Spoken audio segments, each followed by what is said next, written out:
and Deputy Secretary Wolfowitz, I went downstairs just to say hello to some of the people on the Joint Staff who used to work for me, and one of the generals called me and he said, "Sir, you got to come in. You got to come in and talk to me a second." I said, "Well, you're too busy." He said, "No."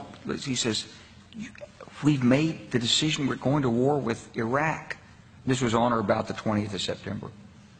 I said, "We're going to war with Iraq. Why?" He said, "I don't know." He said, "I guess they don't know what else to do." So I said, "Well, did they find some information connecting Saddam to Al-Qaeda?" He said, No. He says, "There's nothing new that way. They just made the decision to go to war with Iraq." He said, "I guess it's like we don't know what to do about terrorists, but we've got a good military and we can take down governments." And he said, "I guess if the only tool you have is a hammer, every problem has to look like a nail." So I came back to see him a few weeks later, and by that time we were bombing in Afghanistan. I said, "Are we still going to war with Iraq?" And he said, "Oh, it's worse than that."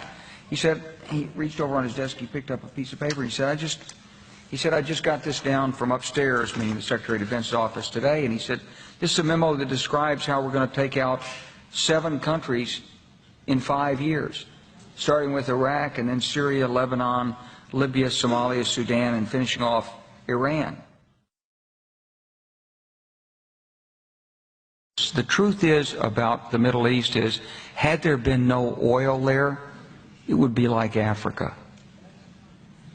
Nobody is threatening to intervene in Africa. The problem is the opposite. We keep asking for people to intervene and stop it. And there's no question that the presence of petroleum throughout the region has sparked great power involvement.